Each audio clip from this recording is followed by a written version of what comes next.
Don't call me a king or a queen. Don't call me God or goddess. Don't enforce the man made labels on me. Labels limit my flame. Witness me as a human. Witness me as a possibility. Witness my flaws. Witness my bleeding. Witness my darkness. Witness me as a possibility. Witness me as an evolution. Witness me as a revolution. I am Chandresh Bhardwaj, and this is Break the Norms.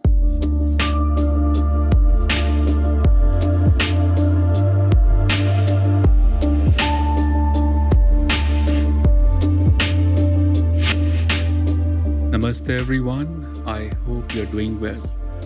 Welcome to another episode of Break the Norms podcast. As always, I'm very grateful for the compassion, for the love, support that you have been giving to this podcast. Before we get into today's topic, quick reminder to join leelagurukul.com. You can sign up on the website or join me on Sunday for the live meditations. That's where I'll be spending most of my energy and time in the coming months and years.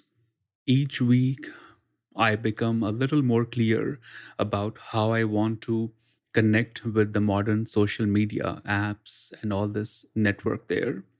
And the more assurance I get from my own intuition, my inner voice, that I do need a space like Leela to connect with all of you in order for us to grow, nurture our spiritual path in a safe, non judgmental environment. So I do hope you join me on Leela Gurukul. And many of you have been asking me about the one on one programs, whether they are still on or if I'm taking on any new students. I am taking on new students. You can go to cbmeditates.com and apply, from there.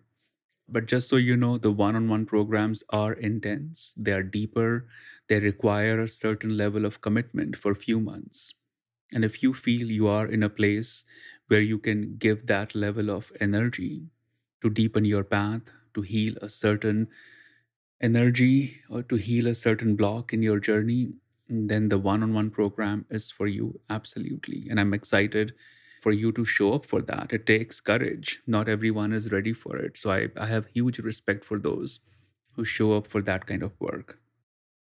Now, coming to this podcast, this topic for today, the gods and goddesses of Instagram. I honestly never thought I would talk about it in public. This was a concern that was shared by plenty of my students, especially the younger students, I would say, the ones who are in their 20s, early 20s. They would always share all that's happening about this whole god and goddess culture, especially on Instagram, because I feel it's a visual medium. And if you have to show that you are a goddess or a god or a king or a queen, you have to do it visually. And that's why Instagram really became the hub of it. And all these students would always ask me what's my take on it, and I would share my take. But lately it started becoming a concern because I started getting emails or direct messages on Instagram and through the website. These people started sharing the concern that they feel a little inferior because whenever they see this group of goddesses or divine masculine, energy, they would feel maybe I'm not masculine enough, maybe I'm not feminine enough. Few of my students had this deep pain or trauma in a way that they felt, when I look at these women, I don't feel I am sensual enough, I don't feel I'm playful enough. What can I do to be part of it? I try very hard to relate to that, but I cannot. And then I feel more confused. And this is the kind of, question that has come from men and women both. All the genders have had struggle connecting with it. It's like You know, before I recorded this, it reminded me of the high school, groups that we have. There's a group that feel they are a little cooler than the other group, and the other group start to feel inferior, and then they realize, that we need to be like them. And in the conclusion, everyone is just, going through their own journey, and no one is, really wrong in the deeper process, if you look at it. So before I even share my take, my opinion on this, I want you to know I am not at all trying to convince anyone to stop calling yourself a goddess or a god, king or a queen. That's absolutely your choice. No one should tell you what you should be calling yourself. I use the lion emoji all the time, so that doesn't make me a lion. I'm still a human, but I like using it. I've always had fondness for the lions. So maybe your fondness is with the goddesses, right? So chill and relax. I'm not going to convince anyone or even try to convince you should not be using the term god and goddesses to, describe your existence. This is actually not even a episode for those who are calling themselves god and goddesses, and most likely they'll not even listen to this. This one is the episode that's majorly for one group of people who are struggling, trying very hard to relate to the god and goddess culture on Instagram, and they are confused. Where do they belong? And how can they cultivate that goddess, sensual, playful energy? This is for them, and I'll share my take on it.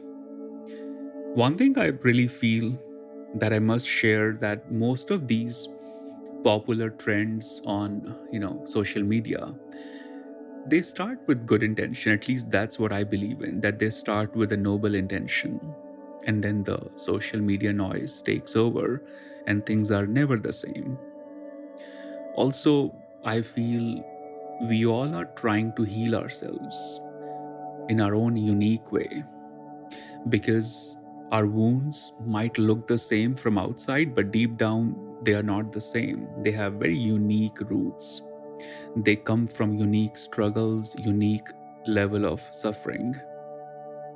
And then we find our own way to understand, to make sense of that pain. And then whatever we think is right, we opt for it. There were ways, that I chose to, go into my healing, 10 years ago, and now I won't go there. There were, methods I chose 20 years ago, but now I don't go there. And the methods I'm in right now, maybe they'll also change in few years. We all are trying our best to live life through our level of awareness. That's, really where we are. And I spoke to different people, different humans. I also went online and saw the root of it. And I clearly saw the group that calls themselves god or goddesses. They have a strong reason for it. They are trying to heal and strengthen their existence through this story. And the ones who don't do it, they are also doing it, for their own unique reason. So it's not even about who's right and who's wrong. It's really about understanding the root of your existence, understanding how you can relate to yourself in a more organic, sacred way. And one concern that I want to share, and then I'll also share a very interesting takeaway from the journey of a goddess. I've always said this: God is a teddy bear for grown-ups. The way we define God, the way we connect with God, it's really a teddy bear for the grown-ups. We find a certain cushion, a certain, a shoulder to cling on. I've come across many people who have not done the work to experience that godliness, but they're given the idea that this is how a god should behave and look like, and you should just follow that. And either these people become blind followers, or they go totally against it. But they both have not done the work. They both have not done the work to really experience whether this whole godliness exists or not. And this is one thing I always recommend. Do your inner search, do your seeking, and find out for yourself, does this idea of God really exist, or is it just an idea. I personally use the word godliness because I feel it is a consciousness, it is a force that's invisible, yet you feel it. It makes all experiences fully alive. And the more you dive deeper into your meditation, the more experiences you start to have that there is a force that's beyond, powerful beyond your imagination. And your mind may not be able to understand that yet, and that's okay. But if you go deeper into it, there are forces, cosmic energies that should not be put into the human labels. And I grew up meditating and understanding the goddess worship in a very close environment. My lineage and growing up in India where the Devi worship, Devi means goddess, the Devi rituals are very normal, to go through. In fact, in few days, we are going to have a 9-day ritual. In fact, by the time you listen to this podcast, that ritual will be, active from February 12th till 20th. We have this ritual called Navratri, where we honor the goddess consciousness, the divine feminine consciousness for 9 days, and it happens few times in a year. So one thing I would share about the journey of a goddess, that it's, while you may romanticize with the idea of being into that goddess playful energy, but before she becomes playful, before she becomes this powerful force, she has to go through intense journey of knowing who she is. She has to go through this experience of breaking all the boundaries, breaking all the norms, and indulging into this love affair with darkness. That's where she realizes that she's a goddess. The more you study the journey of a goddess, could be through Greek culture, Hindu culture, and all other cultures where the divine feminine is honored, you realize that none of them had a very rosy journey. You cannot romanticize it so much because it involves hustle, struggle, pain, suffering, battles, fighting through the circus of patriarchy, and really struggling through to find out who you are, struggling through to find what your voice is, why are you here. Each goddess's journey is built on this foundation of darkness, struggle, battles, wars. But that's why they are worshipped and revered and loved so much, because they have gone through that hustle.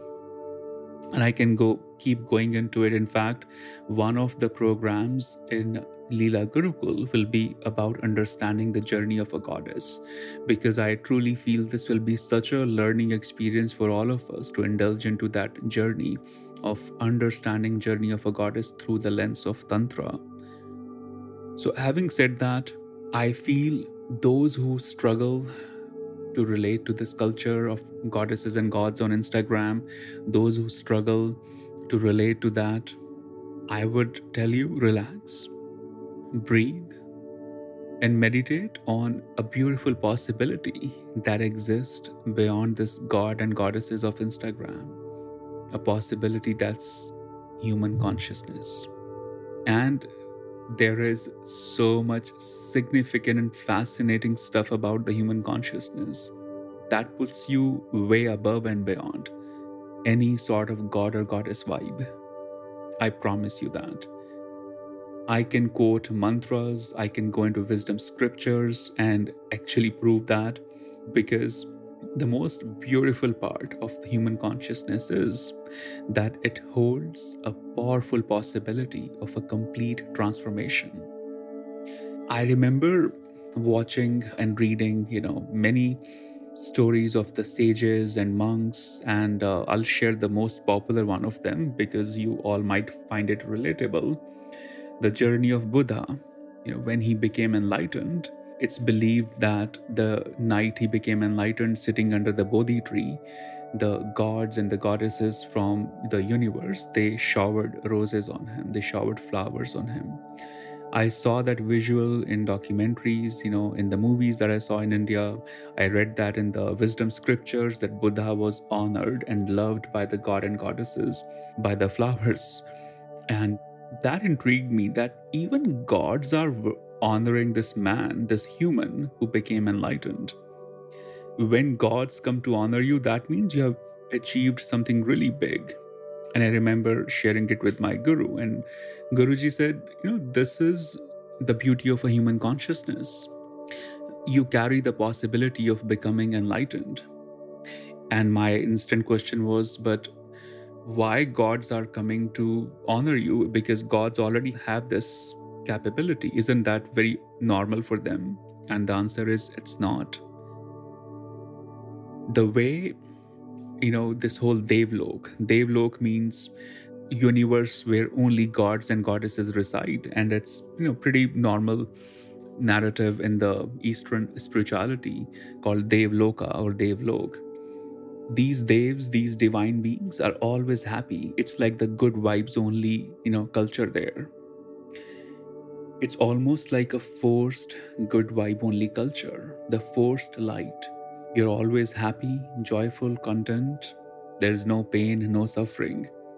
And when you are in a space where there's no pain, no suffering, no hustling, you're only happy 24/7, then there's no transformation happening really. Because to experience true happiness, you have to experience sadness at some point. To experience real success, you have to experience real failure at some point, because how would you even differentiate that there is success and failure? The reason we celebrate night, because we know in the day we are working hard. The reason we celebrate day, because we know after a long night there's a day, another possibility of achieving and being productive and doing something. So in the Devloka, or in that divine being universe, it's supposed to be 24/7 happiness, and they don't even go through the pains, the darkness. They're always happy. And it's interesting how when you look at this god and goddess culture of Instagram, there is this element of 24/7 happiness there. There is that good vibes only culture there. And it's so similar and so fascinating that what's in the wisdom scriptures thousands of years ago, it's very much relevant on even what's happening in the modern, self-proclaimed Devloka. So this is one point to understand. If you're a human being, you already carry such a beautiful possibility to evolve. And human being is this wonderful possibility that if you go down, if you degrade that possibility, you could become even worse than a wild animal.